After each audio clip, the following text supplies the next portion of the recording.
Benjamin's trope was high heresy, given the orthodoxy of mid-20th century modernity. He rejected the ideology of progress that virtually, and its virtually theological conviction that Western society was building paradise on earth through technology and social management and corporate rule.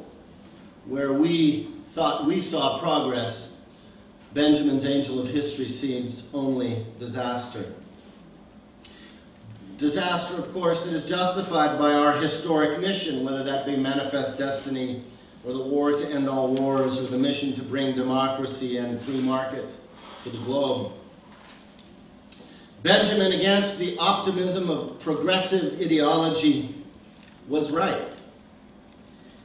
The severe imperative to conform to the canons of economic growth or technological development or political consolidation has in fact made this ideology a storm that has driven us into a disastrous future. But our backs are turned because we are living in denial. A single contemporary fact vindicates Benjamin's vision as prophetic in the apocalyptic tradition. Namely, about 30 years ago, we crossed a historic line into an era of permanent ecological crisis. The 2004 Living Planet report shows that our annual drawdown of natural capital is liquidating Mother Nature.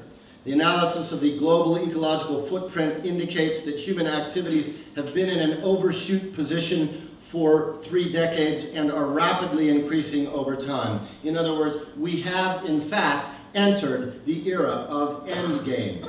Each year we use 140% of the bioproductive capacity of the earth, but we live in denial.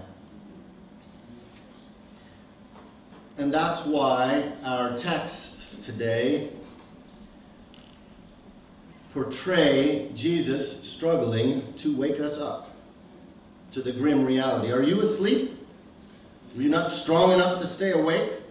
He asked his disciples in the Garden of Gethsemane. Of all the many queries posed by Jesus, the great interlocutor, to his disciples, this is by far the most unsettling one. And it has distinct apocalyptic overtones.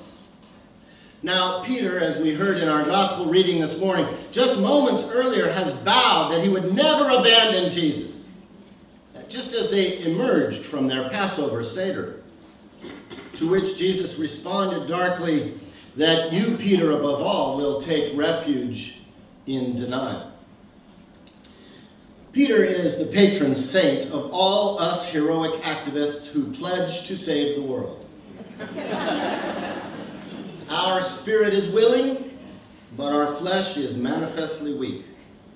And when Jesus invites us to keep vigil with him and the angel of history through the dark night, we're either too busy or asleep, like Peter.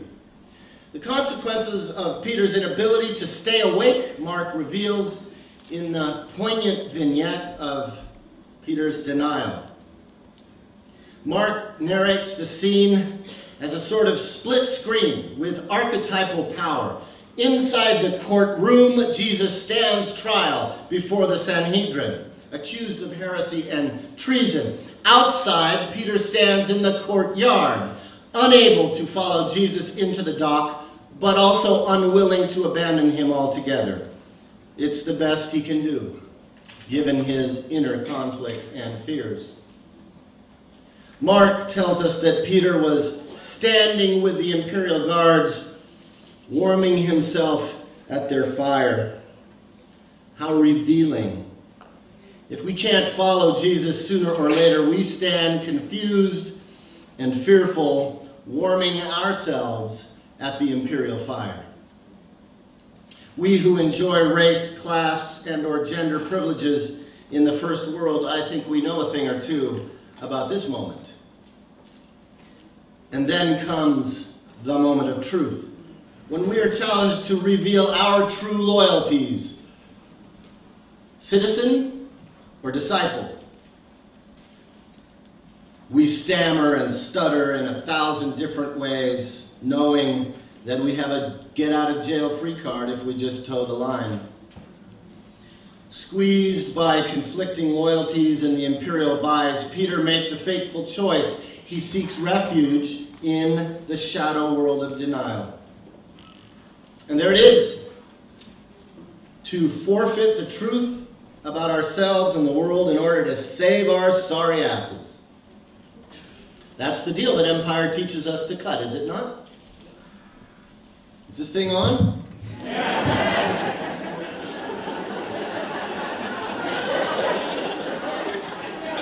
It's a Faustian bargain.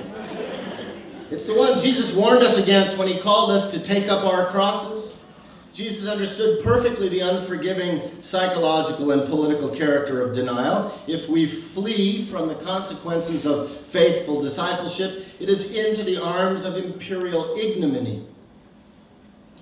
We can't quite follow Jesus, but we can't quite pass as innocent bystanders either. And so Peter began to curse his life.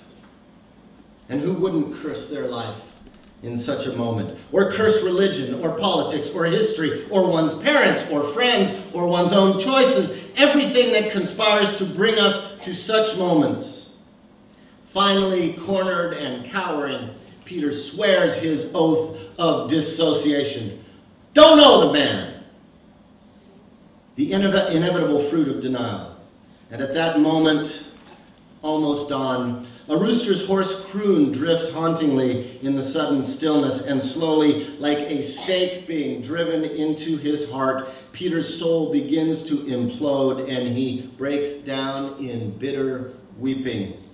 This inconsolable sobbing echoes through the ages, resonating whenever believers have betrayed the vision they held dearest.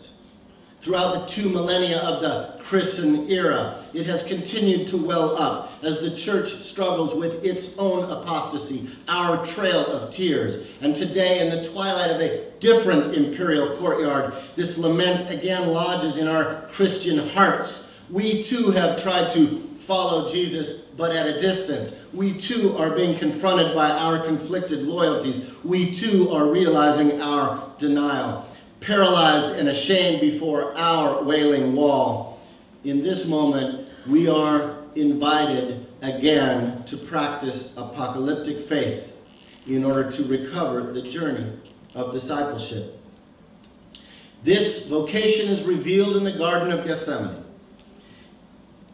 Our vocation is to resist the imperial coma, to stay awake to the horror and the hope, and to remember that closing petition of the Lord's Prayer, keep us from the time of testing. If we don't stay awake, we'll inevitably cut deals with the empire. But this is such a difficult vigil to keep, and the desire of our spirit so rarely matches the frailty of our flesh.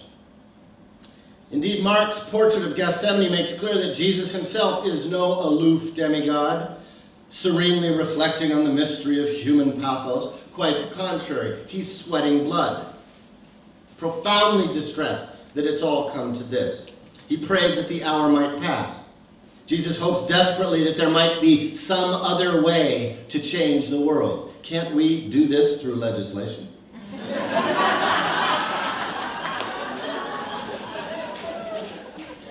But he remains awake while the disciples fall asleep, no doubt dreaming of lifestyles of the rich and famous. So when the authorities come to arrest Jesus, all the disciples can think to do is to fight or to flee, both of which merely strengthen the imperial hand. Only Jesus embraces the Via Crucis.